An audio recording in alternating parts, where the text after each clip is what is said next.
Vote সামগ্রী পৌঁছাচ্ছে নির্বাচন ভবনে, ইসির জন্য বরাদ্দ ২,৯৫৬ কোটি টাকা। ফরিদপুরে আসন পুনর্বিন্যাসে আদালতের রুল ও ডিসির চিঠি বিবেচনায় সিদ্ধান্ত নেবে ইসি।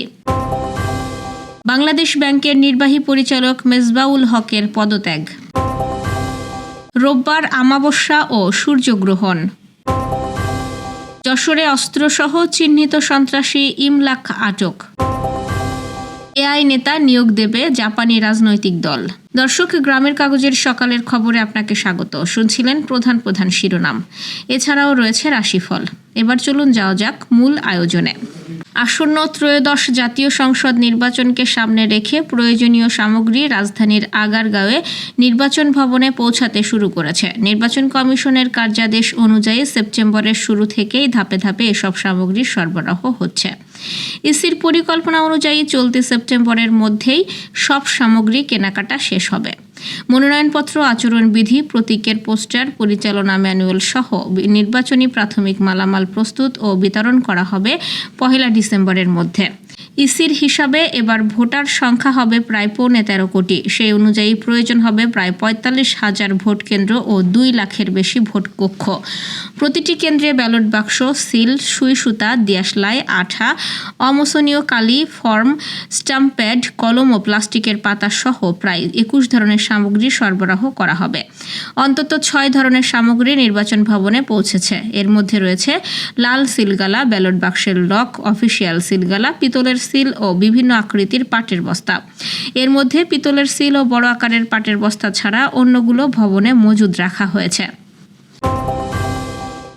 ফরিদপুর ২ ও ৪ সংসদীয় আসনের সীমানা পরিবর্তন নিয়ে উদ্ভূত পরিস্থিতিতে আদালতের রুল ও জেলা প্রশাসকের চিঠি বিবেচনায় নিয়ে নির্বাচন কমিশন সিদ্ধান্ত নেবে বলে জানিয়েছেন ইসি সচিবালয়ের সিনিয়র সচিব আক্তার আহমেদ।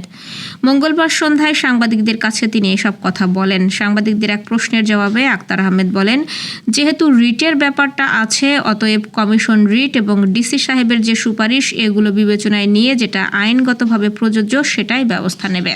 এটি হচ্ছে সচিব হিসেবে আমার কথা। তবে কমিশন এখনো পর্যন্ত এ বিষয়ে কোনো সিদ্ধান্ত নেয়নি। কমিশন এ বিষয়ে পরবর্তী সময়ে প্রয়োজনীয় সিদ্ধান্ত নেবে। এর আগে ফরিদপুর ২ এবং ফরিদপুর ৪-এর সংসদীয় সীমানা পুনর্নির্ধারণ করা হয়। ওই তালিকায় ফরিদপুর ৪-এর অন্তর্গত ২টি ইউনিয়ন আলগী ও হামিরদী জাতীয় সংসদ আসন ফরিদপুর ২-এর মধ্যে অন্তর্ভুক্ত করা হয়। তালিকা প্রকাশিত হওয়ার পর গত ৪ সেপ্টেম্বর থেকে ফরিদপুর জেলার ভাঙ্গা উপজেলার আলগী ও হামিরদী ইউনিয়ন সহ ভাঙ্গা উপজেলার সাধারণ জনগণ ওই আসন বিন্যাস বাতিলের দাবিতে মহাসড়ক ও রেলপথ অবরোধ সহ বিভিন্ন কর্মসূচি পালন করতে থাকে। এতে করে ক্রমান্বয়ে আইনশৃঙ্খলা পরিস্থিতির অবনতি ঘটতে থাকে। সর্বশেষ গত ১৫ সেপ্টেম্বর বিক্ষোভকারীরা উপজেলা নির্বাহী অফিসারের কার্যালয়, উপজেলা নির্বাচন অফিসারের কার্যালয়, ভাঙ্গা থানা, হাইওয়ে পুলিশের কার্যালয় ও সরকারি গাড়ি ভাঙচুর ও অগ্নিসংযোগ করে। এছাড়াও বিক্ষোভকারীরা সড়ক ও রেলপথ অবরোধ করে রাখে। বাংলাদেশ ব্যাংকের রাজশাহী অফিসের নির্বাহী পরিচালক মেজবাউল হক পদত্যাগপত্র জমা দিয়েছেন। ব্যক্তিগত কারণ দেখিয়ে তিনি পদত্যাগ করেছেন। মঙ্গলবার এই পদত্যাগপত্র জমা দেন মেজবাহুল হক, যা আগামী ১৪ অক্টোবর থেকে কার্যকর করা হবে। তবে সরকারের পক্ষ থেকে মেজবাউল হককে জোরপূর্বক অপসারণের কথা জানিয়ে গভর্নরকে চিঠি দেওয়া হয়েছে বলে বিভিন্ন সূত্রের বরাত দিয়ে জানাচ্ছে অনেক গণমাধ্যম। বাংলাদেশ ব্যাংকের মুখপাত্র ও নির্বাহী পরিচালক আরিফ হোসেন খান মেজবাউল হকের পদত্যাগপত্র জমা দেওয়ার কথা নিশ্চিত করেছেন। রিজার্ভ চুরির ঘটনায় মেজবাউল হকের সংশ্লিষ্টতার প্রমাণ পাওয়ার পর তাকে বাধ্যতামূলক অবসরের নির্দেশ দেয় আর্থিক প্রতিষ্ঠান বিভাগ। তাকে পদত্যাগের জন্য চিঠি ইস্যু করা হয়। পৃথিবীর আকাশে এবছরের শেষ সূর্যগ্রহণ হতে চলেছে এ মাসেই। আবারও মহাজাগতিক এ দৃশ্যের সাক্ষী হবে পুরো বিশ্ব। আগামী রোববার ২১ সেপ্টেম্বর সংঘটিত হবে এই সূর্যগ্রহণ। ভারতীয় পঞ্জিকা অনুসারে রোববার পৃথিবীতে হতে যাওয়া এই সূর্যগ্রহণটি হবে আংশিক সূর্যগ্রহণ। তিথি অনুযায়ী ওই দিন থাকবে আমাবস্যাও। গত ৭ সেপ্টেম্বর চন্দ্রগ্রহণে রক্তিম চাঁদ দেখার সাক্ষী হয় বিশ্ববাসী। এর মাত্র ১৪ দিনের ব্যবধানে আবারও আকাশে ঘটতে চলেছে আংশিক সূর্যগ্রহণের বিরল ঘটনা। সূর্যগ্রহণের দিন পৃথিবীর একাংশ অন্ধকারে ঢেকে যাবে। গ্রহণটি 4 ঘন্টা 24 মিনিট স্থায়ী হবে। মঙ্গলবার বাংলাদেশ আবহাওয়া অধিদপ্তরের এক সংবাদ বিজ্ঞপ্তিতে সূর্যগ্রহণের সময় জানানো হয়েছে। বিজ্ঞপ্তি অনুযায়ী 21 সেপ্টেম্বর রাত 11টা 29 মিনিটে আংশিক সূর্যগ্রহণ শুরু হবে।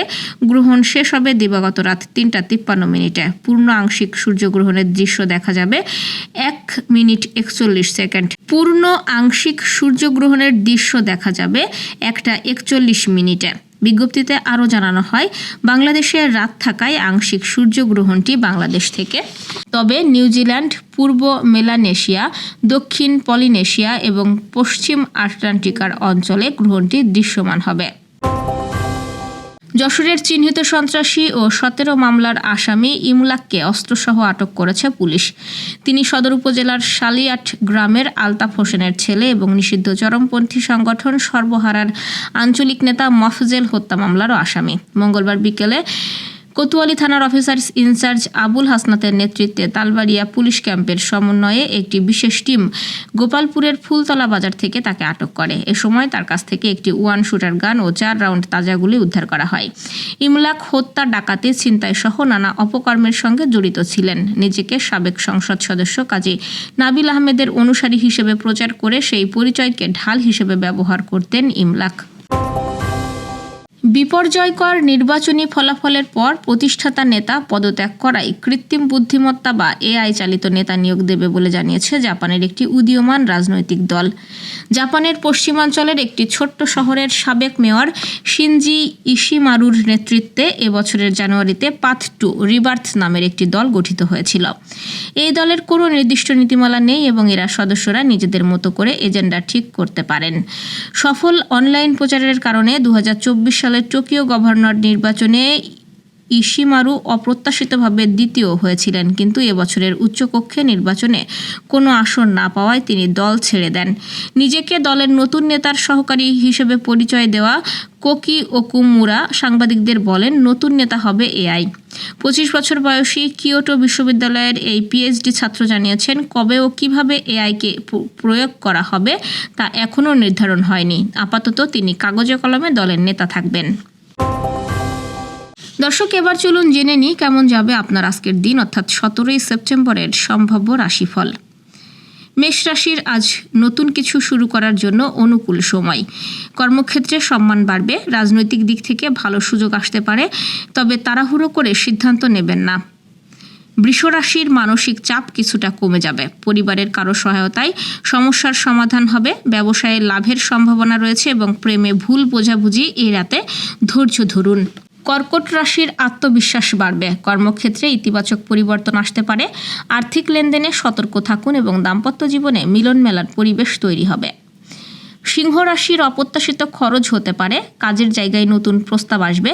শিল্পী ও সৃজনশীল কাজে যুক্তরা সফল হবেন এবং প্রিয়জনের সঙ্গে সময় কাটিয়ে আনন্দ পাবেন। কন্যা রাশির দিনটি শুভ। অর্থনৈতিক দিক থেকে স্বস্তি মিলবে। শিক্ষার্থীরা পরীক্ষায় ভালো ফল পাবেন। যাত্রা শুভ হবে এবং আত্মীয় স্বজন থেকে সুসংবাদ আসতে পারে। তুলা রাশির কোনো পুরনো পরিকল্পনা আজ বাস্তবায়িত হতে পারে। ব্যবসায়িক চুক্তিতে লাভবান হবেন। মানসিক শান্তি পাবেন, তবে অতিরিক্ত খরচ থেকে বিরত থাকুন। বৃশ্চিক রাশির আজকের দিনটি কিছুটা চ্যালেঞ্জিং হতে পারে। সহকর্মীর সঙ্গে মতবিরোধ তৈরি হতে পারে। আইনি ঝামেলা থেকে সাবধান থাকুন। পরিবারের সঙ্গে আলোচনা করে সিদ্ধান্ত নিন। ধনু রাশির শিক্ষাক্ষেত্রে সাফল্য আসবে। বিদেশ যাত্রার সুযোগ তৈরি হতে পারে। প্রেমের সম্পর্কে নতুন মোড় আসবে। শরীর স্বাস্থ্যের যত্ন নিন। মকর রাশি অর্থনৈতিক দিক থেকে লাভবান হবেন। নতুন কাজের সুযোগ মিলতে পারে। পরিবারের সদস্যদের সঙ্গে আনন্দঘন সময় কাটবে এবং মানসিক শান্তি বাড়বে। কুম্ভ রাশির কর্মক্ষেত্রে প্রভাবশালী ব্যক্তির সহায়তা পেতে পারেন। ভ্রমণে আনন্দ পাবেন। বিনিয়োগে লাভের সম্ভাবনা রয়েছে। স্বাস্থ্যের দিকে বিশেষ নজর দেওয়া জরুরি। মীন রাশির অপ্রত্যাশিত অর্থ লাভ হতে পারে। সৃজনশীল কাজে সাফল্য আসবে। প্রেমের সম্পর্ক গভীর হবে, তবে খিটখিটে মেজাজ নিয়ন্ত্রণে রাখতে হবে। দর্শক, এই ছিল এখনকার আয়োজন। আগামীকাল ঠিক একই সময়ে সকালের খবর দেখতে ও জানতে চোখ রাখুন গ্রামের কাগজের ইউটিউব চ্যানেল ও ফেসবুক পেজে। আর প্রতিদিনের খবরের আপডেট পেতে গ্রামের কাগজের ইউটিউব চ্যানেল সাবস্ক্রাইব এবং ফেসবুক পেজ ফলো করে রাখতে ভুলবেন না। আমাদের পরবর্তী খবর দেখুন বিকেল 3টায়। শুভ বিদায়।